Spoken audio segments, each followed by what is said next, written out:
মুসলমানদের অবস্থা এমন হয়েছে, বিশ্বের সবচাইতে নন্দিত এই কিতাবটা একটু তেলাওয়াত করবার সময়টুকু আমাদের হয় না।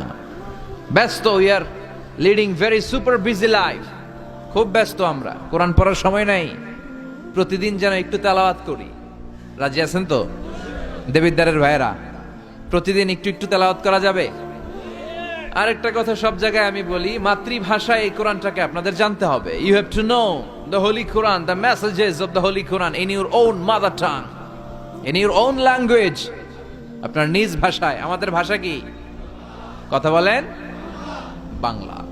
এই বাংলা ভাষায় যেন আমরা কোরআন পড়ি, কোরআন শিখি। কোরআন আল্লাহ কি জানাতে চাইলেন, কি শিখাতে চাইলেন, বাংলা ভাষায় যেন আমরা এটা শিখি, আত্মস্থ করার চেষ্টা করি।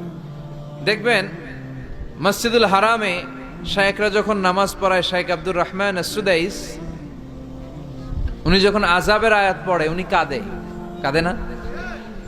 আবার মুসল্লিরাও পেছন থেকে কাঁদে। এর কারণ উনিও আযাবের অর্থ বুঝে, মুসল্লিরাও অর্থ বুঝে। আমাদের তারাবির নামাজে, এত মসজিদে তারাবি পড়লাম বাংলাদেশে, কোনোদিন কোনো তারাবির নামাজে মুসল্লি আর ইমাম সাহেবের কাঁদতে দেখছেন? কথা কন, কেন কান্দে না? বুঝে নাই কোন দিক দিয়ে আযাব গেল, কোন দিক দিয়ে গজব গেল, কোন দিক দিয়ে জাহান্নাম গেল, কোন দিক দিয়ে ফেরাউন আসলো, কোন দিক দিয়ে ইউসুফ জুলেখার কাহিনী গেল, একটাও বোঝা যায়? কথা বলেন, বোঝা যায় না। ইমাম সাহেবও বোঝে না, আমরাও বুঝি না, কেউ বুঝে না, অর্থ বুঝি না, তাই আমাদের হৃদয়ে টাচ করে না। দেখবেন ওরা আযাবের আয়াত পড়লে কাঁদে, রহমত আর জান্নাতের আয়াত পড়লে ওদের হৃদয়টা ঠান্ডা হয়ে যায়। এই জন্য সালাতে আপনি কি পড়ছেন এটা বুঝতে হবে, সালাতে আপনি কি তেলাওয়াত করতেছেন বুঝতে হবে। আজীবন পড়লেন সামি আল্লাহু লিমান হামিদা, অর্থ কি অনেকেই জানে না, আছে না নাই? এজন্য মাতৃভাষায় কোরআন জানতে হবে, কোরআন তেলাওয়াত মনোযোগ দিয়ে শুনতে হবে, কোরআন পড়তে হবে, পড়ায় দিতে হবে। আপনি কাউকে যদি সূরাতুল ফাতিহাটা শুধু শিখায়া দেন, সে সারা জীবন যতবার সূরা ফাতিহা তেলাওয়াত করবে তার একটা পার্সেন্টেজ সওয়াব আপনার আমলনামায় আছে না নাই? এজন্য কোরআনের আবৃত্তি শিখা, কোরআনের অর্থ জানা মাতৃভাষায়, নিজে কোরআন পড়া, অন্যকে পড়ায় দেওয়া, এবং কোরআনের আন্দোলন করা দরকার আছে না নাই? সব সময় কোরআনের পক্ষে থাকার দরকার আছে না নাই? আল্লাহ তুমি আমাদেরকে সহি সমাজ দান করো।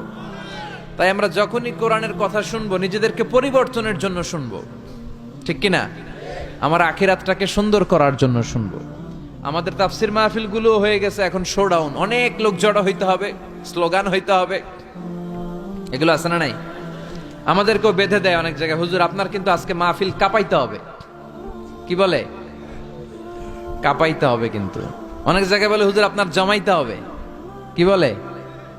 জমাইতে হবে। আবার অনেক জায়গায় বলে হুজুর আপনার কিন্তু মাহফিলটা ধরে রাখতে হবে। কি করতে হবে? তো কোথাও আমাদের কাঁপাইতে হয়, কোথাও আমাদের জমাইতে হয়, আবার কোথাও মাহফিল ধরে রাখতে হয়। কথা বুঝতে পেরেছেন? তো এই মাহফিল কাঁপানো, জমানো, ধরে রাখা, এই টেন্ডেন্সি থেকে আসেন, বেরোয় আসি। We have to make a change. আপনাকে চেঞ্জ আনতে হবে, পরিবর্তন। বিশ্বনবী পৃথিবীতে এসেছেন পরিবর্তনের জন্য।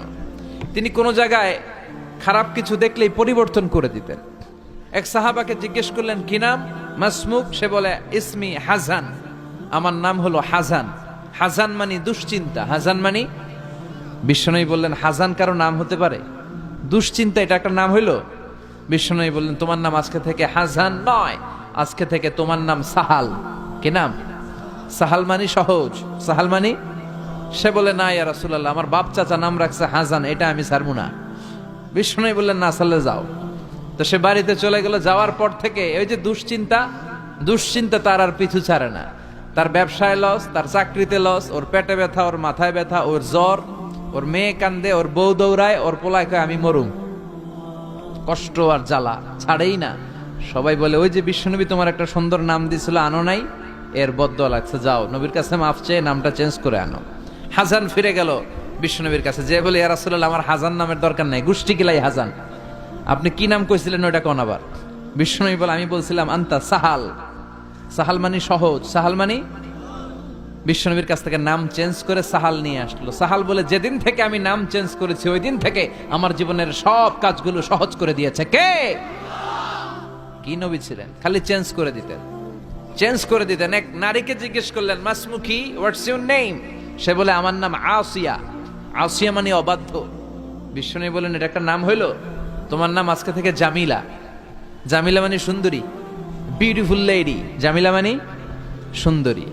সে নাম চেঞ্জ করে জামিলা নিয়ে নিল। সবাই বলল, যেদিন থেকে বিশ্বনবী তার নাম জামিলা করেছে, ওই দিন থেকে মরার আগের দিন পর্যন্ত এই মহিলা সৌন্দর্যে কোনোদিন ভাটা পড়ে নাই। আবার বিশ্বনবী মক্কা থেকে মদিনায় হিজরত করতে গেলেন। বিশ্বনবী বললেন, মাসমুহাদিল আরদ, এই জমিনের নাম কি? সবাই বলল, এই জমিনের নাম ইয়াসরিব। কি নাম? মদিনার আগের নাম ইয়াসরিব। ইয়াসরিব মানে to take revenge from someone, কারো থেকে প্রতিশোধ নেয়া। বিশ্বনবী বললেন, আমি যেই শহরে থাকবো ওই শহরের নাম হবে প্রতিশোধ। How come? It's quite impossible, অসম্ভব। আমি রহমতের নবী, ওমা আরসালনাকা ইল্লা I have sent you as a mercy for the entire universe. ও নবী, আমি আপনাকে গোটা বিশ্বের জন্য রহমত করে পাঠিয়েছি। রহমতের নবী যেই শহরে থাকবে ওই শহরের নাম প্রতিশোধের শহর না। আজকে থেকে এই শহরের নাম তবা কিংবা তৈবা, পবিত্র শহর। পরবর্তীতে এই শহরের নাম করা হলো মদিনাতুর রাসূল, মদিনাতুন নবী। সুবহানাল্লাহ পড়েন। আবার বিশ্বনবী আরেক এলাকায় সফরে গেলেন। বললেন, মাসমুহাদিল আরদ, এই এলাকার নাম কি? সবাই বলে গাদিরা। কি বলে? গাদিরা। গাদিরা মানে আরদুন লা শাজারা ফিহি ওয়ালা নাবাত, এমন শহর যেই শহরে কোনো গাছ পালা, লতা পাতা, ঘাস জন্মায় না। বিশ্বনবী বললেন, এটা একটা নাম রাখছো তোমরা, গাদিরা। এই গদিরা নামের কারণেই তো এলাকায় কোনো গাছপালা হয় না, ওই এলাকায় কোনো গাছ হতো না। বিশ্বনবী বললেন, মিনাল ইয়াউম, আজকে থেকে এই এলাকার নাম গাদিরা নয়, আজকে থেকে এই এলাকার নাম আমি চেঞ্জ করে দিলাম খাদেরা। খাদেরা মানে সবুজ। খাদেরা মানে কি?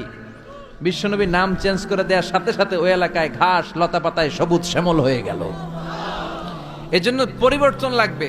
We have to make a change. পরিবর্তন লাগবে। এই লোক দেখানো মানসিকতা থেকে আমাদের বেরিয়ে আসতে হবে। মাহফিল কাঁপানো, মাহফিল জমানো, মাহফিল ধরে রাখা, এগুলার কোনোদিন বলবেন? বলবেন? সব হবে আমাদের একজনের খুশির জন্য। তিনি কে? চিল্লায় বলেন, আল্লাকা সিররুন ইনদাল্লাহ বাইনাকা আনতা ওয়া বাইনাল্লাহ, আল্লাকা সাদাকাতুন তাখফা লা ইয়ালামুহা ইল্লাল্লাহ, আল্লাকা সিররুন ইনদাল্লাহ বাইনাকা আনতা ওয়া বাইনাল্লাহ, আল্লাকা সাদাকাতুন তাখফা লা ইয়ালামুহা ইল্লাল্লাহ। সুবহানাল্লাহ পড়া। আল্লাকা সিররুন ইনদাল্লাহ বাইনাকা আনতা ওয়া বাইনাল্লাহ, তোমার আর তোমার আল্লাহর মধ্যে এমন কোন গোপন বিষয় আছে নাকি যেটা আল্লাহ ছাড়া কেউ জানে না? তোমার জীবনে এমন কোন গোপন দান আছে নাকি যেটা আল্লাহ ছাড়া কেউ দেখেনি? আমরা এখন দেখায় দেখায় দান করতে চাই, আছে না নাই? অমুক সমাজপতি, শিল্পপতি 2 লক্ষ টাকা বলেন মারহাবা, আছে না নাই? লোক দেখানো দান। এটা মিজানের পাল্লায় উঠালে কোনো ওজন হবে না। আপনি গোপনে 1 টাকা দিয়েছেন, এটারে উহুদ পাহাড়ের সমান ওজন করে আমলনামায় তুলে দিবে কে? এজন্য সবসময় খেয়াল রাখবেন যে একজনকে আমরা দেখাতে চাই, আমরা দেখাবো একজনকে। তিনি কে? মানুষকে দেখানোর জন্য কিছু করা যাবে? আল্লাহুম্মা রযুকনা ইখলাস। আল্লাহ তুমি আমাদের ইখলাস বাড়ায় দাও। আর জোরে পড়েন আমিন। আমরা আজকে সূরাতুল মুলক থেকে কথা শুনবো। মুলক সূরার নাম কি? এই সূরার অনেক ফজিলত আছে।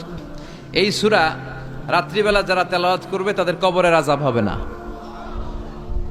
কবরের কথা শুনলে ভয় লাগে না?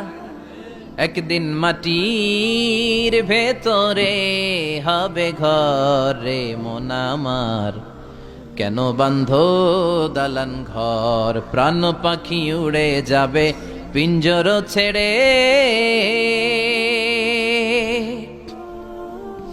ধরা ধামে সবই রবে তুমি যাবে চলে, বন্ধু বান্ধব যত মাতা পিতা দ্বারা সুত সবই হবে তোমার পরে মন আমার, কেন বান্ধ দালান ঘর। ঠিক কিনা?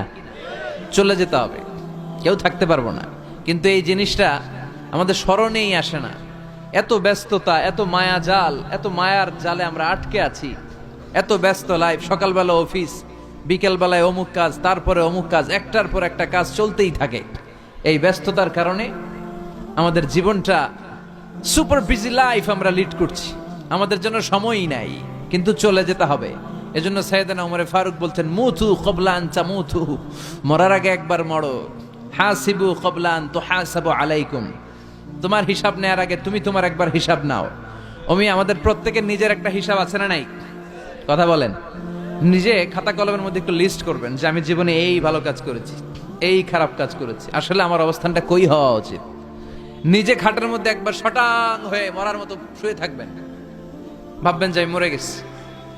ভাবেন না কি হবে, ছেলেমেয়েরা কান্না করবে, আত্মীয় স্বজন কান্না করবে, মাইকে অ্যানাউন্সমেন্ট হবে, অমুক এলাকার অমুক ভাই আমাদের মাঝে দুনিয়ায় নাই। বিশাল দেবিদ্বারের ময়দানে আপনার জানাজা হবে, খাটিয়াতে করে নিয়ে যাওয়া হবে। শুয়ে শুয়ে ভাববেন, আগে থেকে খুদে রাখা কবরে আপনাকে ফেলে বাঁশ দিয়ে উপরে মাটি চাপা দিয়ে চলে আসবে। অন্ধকার, শুধু অন্ধকার। এই অন্ধকার যেন শেষ হতে চায় না।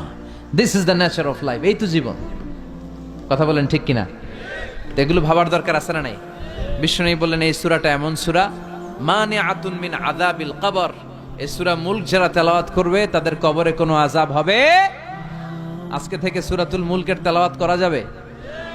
পারা যাবে? পারা যাবে? আসেন না নিজেদেরকে একটু পরিবর্তন করি, আসেন না নিজেদের আমলের ঝুলিতে আরো কিছু বাড়াই, নিজেদের আমলগুলোকে সুন্দর করি, নিজেদেরকে আর একটু পরিচ্ছন্ন করি। প্রতিদিন রাতে সূরাতুল মুলক তেলাওয়াত করবেন ইনশাআল্লাহ। কইতে পারলেন না? 2 নম্বর ফজিলত, শাফাআত লি সাহিবিহা। এই সূরা যারা তেলাওয়াত করবে, এই সূরা তেলাওয়াতকারীর জন্য আল্লাহর কাছে সুপারিশ করবে। 3 নম্বর ফজিলত, খাসামাত আন সাহিবিহা।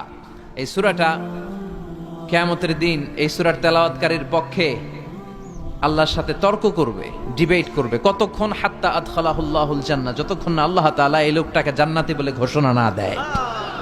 আল্লাহ যতক্ষণ অ্যানাউন্স করবে he is from paradise, he will enter the paradise, আমার এই বান্দা জান্নাতে ঢুকবে, এই সার্টিফিকেট দেওয়ার আগ পর্যন্ত এই সূরা সামনে দাঁড়ায় আল্লাহর সাথে তর্ক করতেই থাকবে। আবার বিশ্বনবী বলেন, মান ক্বারা বিহা ফি লাইলাতিন ফাকাদ আকসারা ওয়া আতাবা। রাত্রি বেলায় যেই ব্যক্তি এই সূরাটা তেলাওয়াত করবে তার রাত্রিটারে বরকতময় করে দিবে কে? এজন্য বিশ্বনবী বলতেন, আমি চাই আমার প্রতিটা উম্মতের হৃদয়ে এই সূরাটা গাথা থাক। আমার নবী চাইতেন আমাদের অন্তরে যেন এই সূরাটা মুখস্থ থাকে। আমরা চাই না? 30টা মাত্র আয়াত। কয় আয়াত? সবাই বলেন কয় আয়াত? প্রতিদিন এক আয়াত মুখস্থ করলে আমাদের পুরো সূরাটা মুখস্থ করতে লাগবে কয়দিন? 30 দিন। 1 মাসের চেষ্টায় সূরাটা মুখস্থ করা যাবে না? দেবিদ্বারের ভাইয়েরা, করা যাবে? আওয়াজ করে পড়েন ইনশাআল্লাহ। এই সূরার মাহাত্ম্য হচ্ছে, এই সূরা আপনার দৃষ্টিভঙ্গিকে চেঞ্জ করবে, আপনার চিন্তার জগতে আন্দোলন তৈরি করবে, আপনার চোখকে খুলে দিবে, আপনার ঘুমন্ত বিবেককে জাগিয়ে দিবে। বিশেষ করে যারা স্রষ্টা নিয়ে সন্দেহে থাকে তাদের জন্য এটার ভিতরে ডোজ আছে, মেডিসিন আছে। ইয়াং ছেলে পেলে অনেকে আমাদের প্রশ্ন করে, হুজুর আল্লাহরে নিয়ে অনেক প্রশ্ন জাগে, স্রষ্টার অস্তিত্ব নিয়ে, আখেরাত নিয়ে, কবরের জীবন নিয়ে আমাদের প্রশ্নের অভাব নাই, কারণ নাস্তিক্যবাদের ছড়াছড়ি আশেপাশে আছে না নাই? ইয়াং যারা আছে তোমাদেরকে একটা বই পড়ার সাজেস্ট আজকে আমি করে যাই। বইটার নাম অনেকে জানে, প্যারাডক্সিক্যাল সাজিদ। কি নাম? লেখক হচ্ছে আরিফ আজাদ। লেখক কে? আরিফ আজাদ। বইটার নাম প্যারাডক্সিক্যাল সাজিদ। গত 21শে বই মেলায় এটা দ্য বেস্ট সেলার হয়েছিল, এজন্য নাস্তিকদের মাথা গরম। কথা বলেন। এই বছর সে আরেকটা বের করছে, প্যারাডক্সিক্যাল সাজিদ 2। এটা গতকাল থেকে বই মেলায় পাওয়া যাচ্ছে, 21শে বই মেলায়। এই প্যারাডক্সিক্যাল সাজিদ 1, প্যারাডক্সিক্যাল সাজিদ 2 প্রতিটা যুবকের সাথে সাথে রাখার দরকার, ঠিক কিনা? It's an eye opener for you. এই সূরাটা আপনাদের জন্য আই ওপেনার, চোখ খুলে দিবে। একটু চিন্তা করলেই বুঝবেন যে নাস্তিকদের যুক্তিগুলো খুবই হালকা। ওরা স্রষ্টাকে মানতে চায় না, আল্লাহরে মানতে চায় না। এর কারণ ওরা বলে আনসিন ইজ নাথিং, যেটারে দেখি না ওইটা মানি না। নাউজুবিল্লাহ পড়বেন না? কিন্তু ওরা ওদের জীবনে অনেক কিছু দেখে না, ওরা মানে না। কথা কন। আচ্ছা, আপনি আপনার জীবনে সরাসরি চোখ দিয়ে আমেরিকা দেখছেন? কথা কয় না। তা আমেরিকা যে আছে মানেন না? যারা এখনো হজে যান নাই, যারা এখনো যান নাই, কাবা ঘর নিজ চোখে সরাসরি দেখছেন? টিভিতে না, টিভিতে তো সবাই দেখছি, সরাসরি কাবা ঘর দেখছেন? তো আপনি যে দেখেন নাই, আপনি সৌদি আরব যে আছে কাবা ঘর যে আছে মানেন না? নাস্তিকরা বাতাস খালি চোখে দেখে না, দেখে, কিন্তু নাস্তিকরা বাতাস মানে না। Why do you believe on that? তো বাতাস মানুষ কেন? তোর দাদা তোর বাবা কোনোদিন বাতাস দেখছে? তুই তোর চোখ দিয়ে কোনোদিন বাতাস দেখেছিস? Do you see the air in the atmosphere? উত্তরে বলবেন no. So why do you believe on that? বাতাস বিশ্বাস করো কেন? Do you see the migraine pain when someone feel in his head? কেউ যখন মাথা ব্যথা অনুভব করে বলে যে আমার মাথাটায় প্রচন্ড ব্যথা, ওর যে মাথা ব্যথা দেখা যায়? কথা বলেন। ভাইজানের মাথা ব্যথা প্রচন্ড দেখা যাচ্ছে?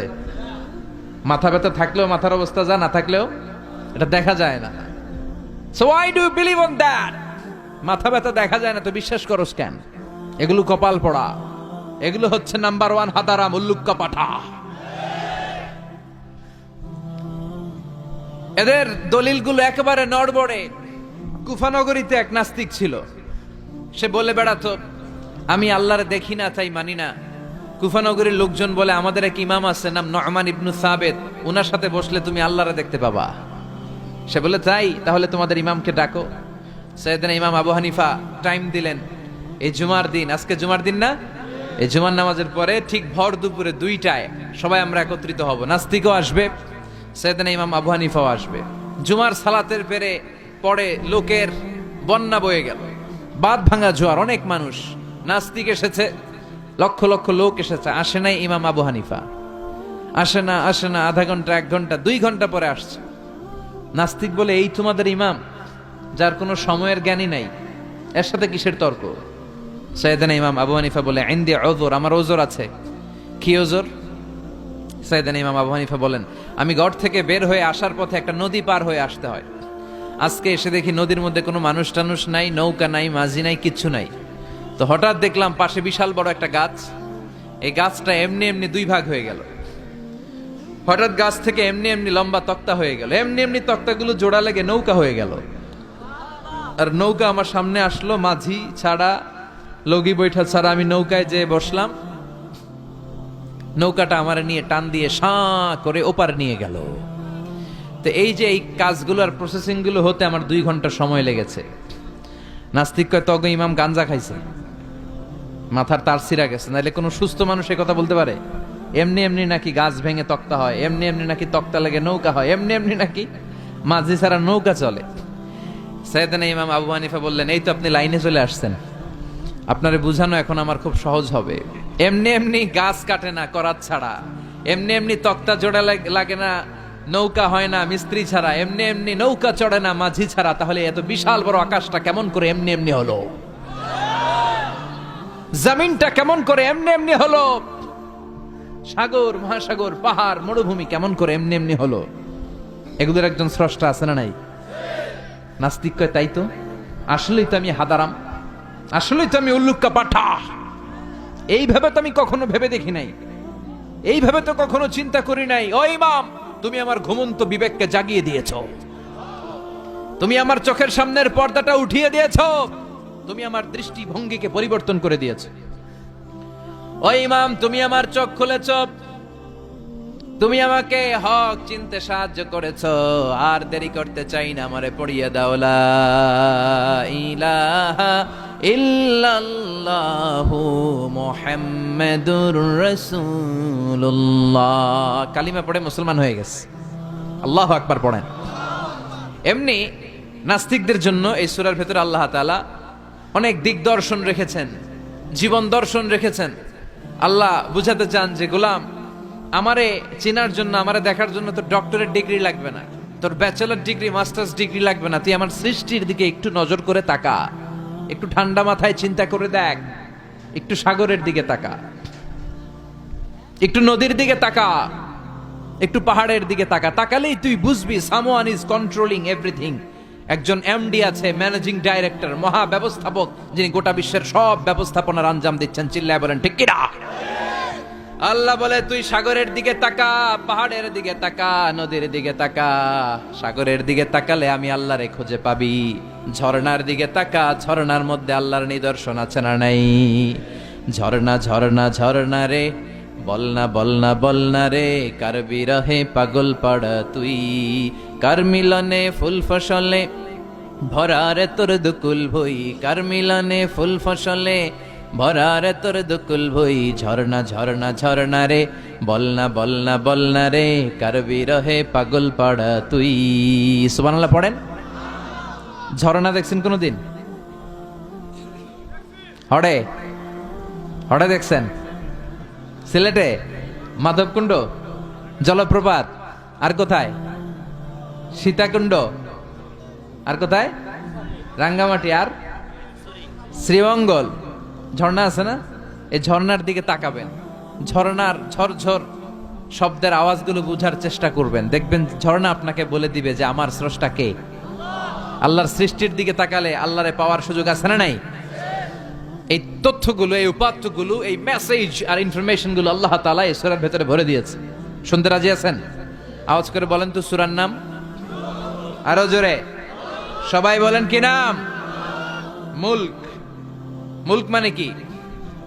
মুলক মানে রাজত্ব, মুলক মানে ক্ষমতা, মুলক মানে পাওয়ার, মুলক মানে কিংডম, মুলক মানে সভরেইনটি, মুলক মানে অথরিটি। অথরিটি কার? এজন্য রাব্বুল আলামিন বলেন তাবারাকাল্লাযী বিয়াদিহিল মুলকু ওয়া হুয়া আলা কুল্লি শাইইন কাদির।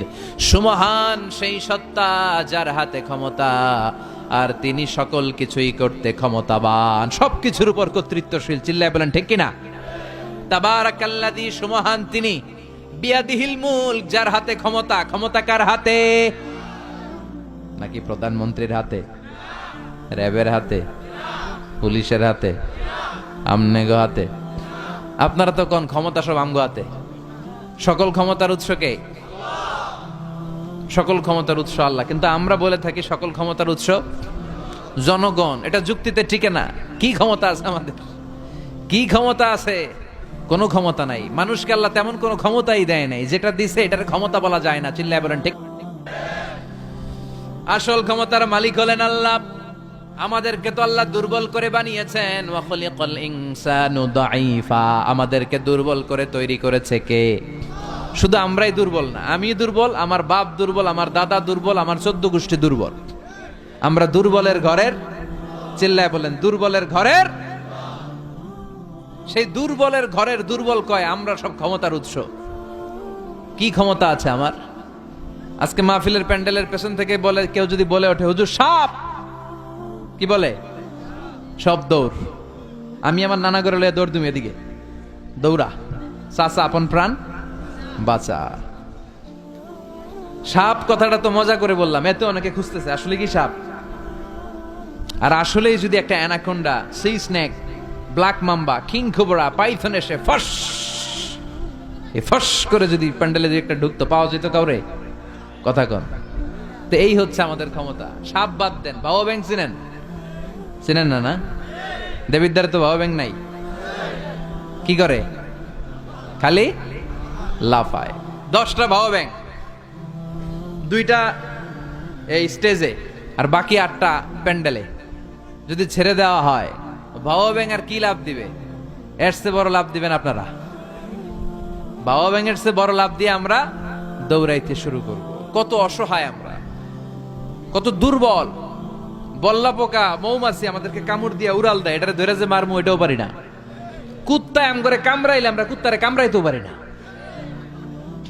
কি অসহায়। পিঁপড়া কামড় দিলে আমরা কিছু করতে পারি না। কানের ভিতরে যদি কারো পিঁপড়া ঢুকে থাকে বুঝবেন সে মজাটা কি। আহা, হ্যাঁ, বাঁচার কোনো সুযোগ নাই, কোনো ক্ষমতাই নাই। এরপরও আমরা বলি সব ক্ষমতার মালিক আমি। দেখবেন যাদের ডায়রিয়া হয় আর 5-7 বার টয়লেটে গেছে, এর চেহারার দিকে তাকানো যায় না। বৈশা গেছে, বৈশা যান।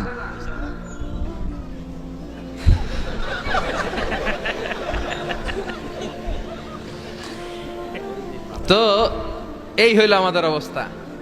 5-6 বার টয়লেটে গেলে আর ওর দইরা দাঁড় করানো যায় না। কাই মরে যাইও, আরে সবাই মাফ করে দেন, আই আর হাইতেন না, আমি পারবো না, আমার মাফ করে দেন। পারবি না কেন? তুই না ক্ষমতার উৎস। কথা কন।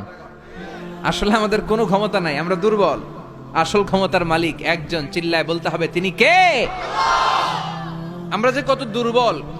ন্যাচারাল ক্যালামিটি অর ডিজাস্টার যখন হয়, প্রাকৃতিক দুর্যোগ, তখন নিজের অবস্থা খেয়াল করবেন। বন্যার সময় মানুষের কি অবস্থা হয়, ঠিক কিনা? ভূমিকম্পের সময় কি অবস্থাটা হয় আমাদের?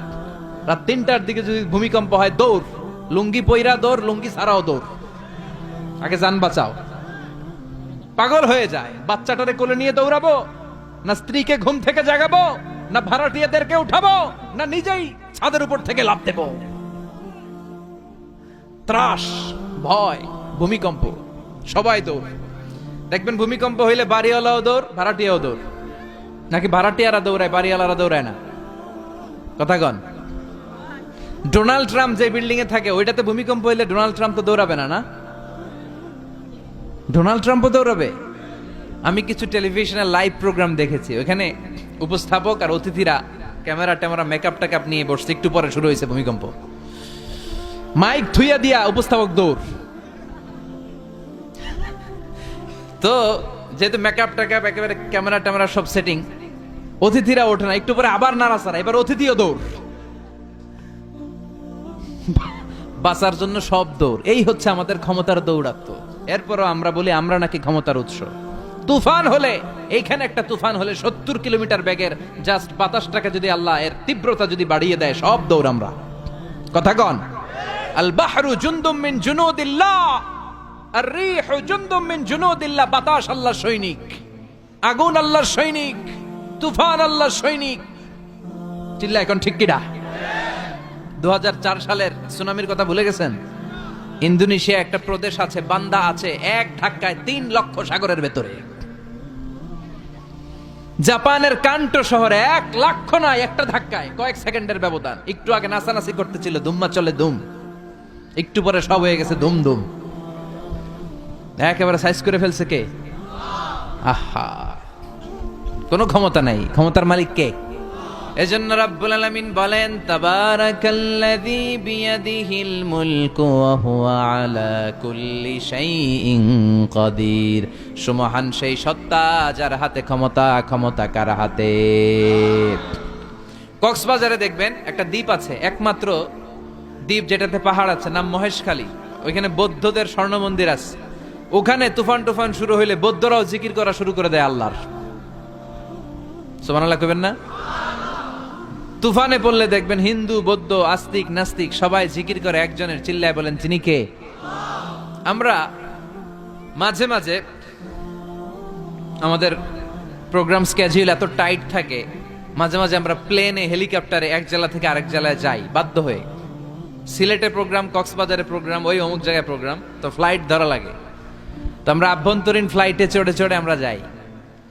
তো আমরা যখন যাই, ওখানে কিছু এয়ার হোস্টেস থাকে বিমানের ভেতরে, এদেরকে বলে বিমানবালা। খুব সুন্দরী স্মার্ট নারীদেরকে তারা রিক্রুট করে, নিয়োগ দেয়। এদের যদি 3-4টা সন্তান হয়ে যায়, এদেরকে আবার চাকরিতে রাখে না। সৌন্দর্যটাই যাদের পুঁজি। তো এরা লিপস্টিক মেখে, পারফিউম মেখে, মেকআপ করে, ভেরি বিউটিফুল লেডি। ওরা আসে, এসে আমাদেরকে খাবার টাবার দেয়, ইনস্ট্রাকশন দেয়। তো বিমানটা, আভ্যন্তরীণ বিমানগুলো বাংলাদেশের ভেতরে যেগুলো চলে, এগুলো 14 থেকে 15,000 ফিট উপরে ওঠে। তো বিমানটা প্রথমে রানওয়েতে ট্যাক্সি করে, মানে বিমান যখন মাটিতে চলে এটাকে বলে ট্যাক্সি। কি বলে? ট্যাক্সি ছেড়ে যখন উপরে ওঠে এটারে বলে টেক অফ। কি বলে? তো এটা যখন বিমানটা যখন টেক অফ করবে, তখন দেখলাম এই এয়ার হোস্টেস গুলো, যেগুলোর পর্দা নাই, হেজাব নাই, শালীনতা নাই, মাইক্রোফোন হাতে নিয়ে ঘোষণা দিচ্ছে, ভদ্র মহিলা এবং ভদ্র মহোদয়গণ, আপনারা আপনাদের সিট বেল্ট গুলো বেঁধে নিন। এখনই আমাদের উড়োজাহাজটি শাহজালাল আন্তর্জাতিক বিমানবন্দর থেকে শাহ আমানত বিমানবন্দরের উদ্দেশ্যে 15,000 ফিট দিয়ে উড়ে যাবে। এরপরে পড়তে শুরু করে আল্লাহ আকবার, আল্লাহ আকবার, আল্লাহ আকবার। তো আমি উল্টা ঘুরে তাকাইলাম, কি রে এই মাইয়া আল্লাহ আকবার কয় কেমনে? ঘুরা দেখি হাতের মধ্যে এরকম কাগজ, এই কাগজ থেকে দেখে দেখে পড়তেছে। উচ্চারণ কিন্তু আমগো মতো না, পড়তেছে আল্লাহু আকবার, আল্লাহু আকবার, আল্লাহু আকবার, সুবহানাল্লাযী সাখখারা লানা হাযা। পুরো দোয়াটাই পড়ছে, ওমা কুন্না লাহু মুকরিনিন ওয়া ইন্না ইলা রাব্বিনা লামুনকালিবুন। তো আমি হিসাব মিলালাম, ঘটনা কি? লিপস্টিক, মেকআপ, সুটেড, বুটেড, পারফিউম মাখা, হিপ হপ স্টাইলের মেয়ে, এরা আল্লাহু আকবার পড়ে কেন? তো তখনই খেয়াল করে দেখলাম যে বিমানটা এখন ছাড়ছে, জমিন ছেড়ে দিয়ে 15,000 ফিট উপরে যাচ্ছে। ওরা খুব ভালো করেই টের পায়, এই 15,000 ফিট উপরে যখন বিমান থাকবে, ওরে বাঁচানোর কেউ নাই, ওকে রক্ষা করার কেউ নাই। তখন ওর কোনো পাওয়ার নাই, কোনো ক্ষমতা নাই, চিল্লায় বলেন ঠিক কিনা।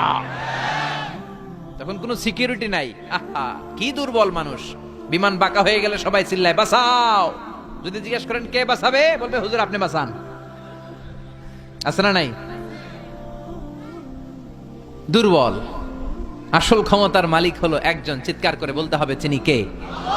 এজন্য রাব্বুল আলামিন বলেন তাবারাকাল্লাযী বিয়াদিহিল মুলকু ওয়া হুয়া আলা কুল্লি শাইইন কাদির। সুমহান সেই সত্তা যার হাতে ক্ষমতা। ক্ষমতা কার হাতে?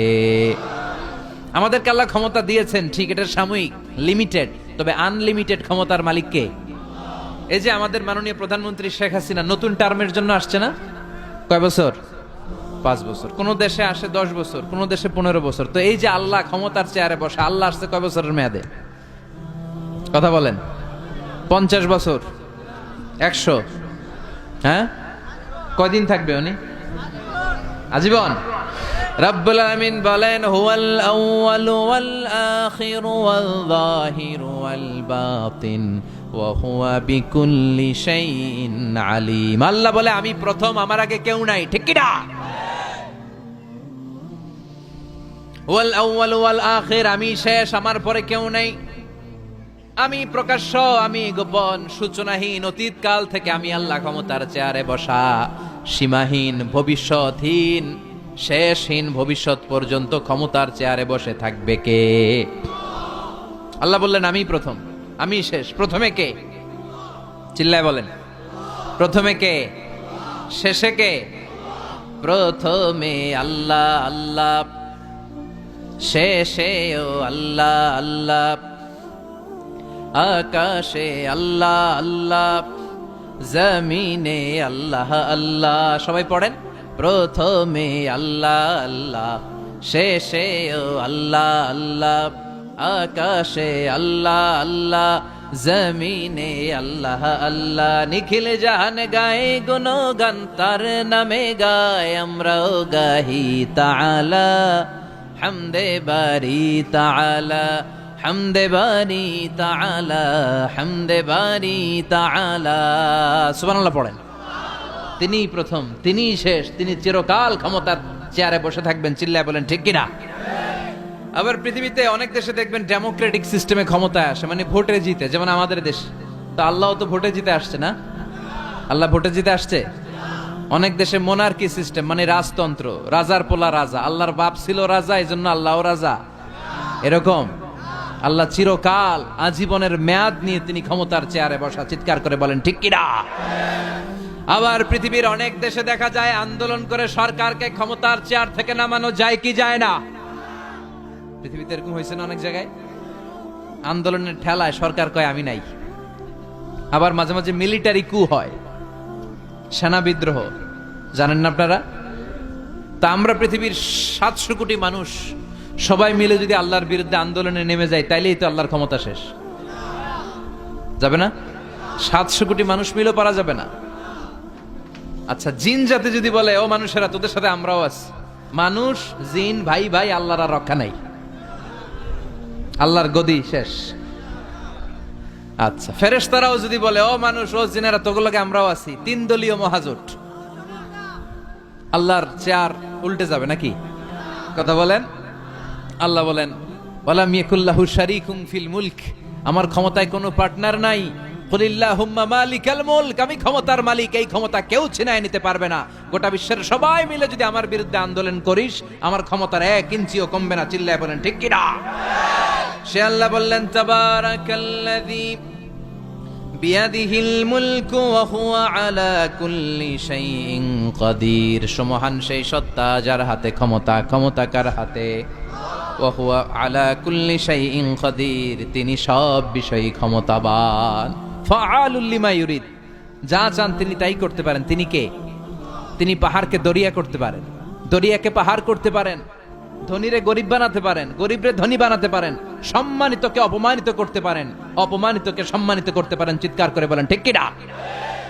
তিনি ক্ষমতার মালিক। সকল ক্ষমতার উৎস হচ্ছেন তিনি। সকল ক্ষমতার উৎস আমরা জনগণ। আর কোনদিন বলবেন?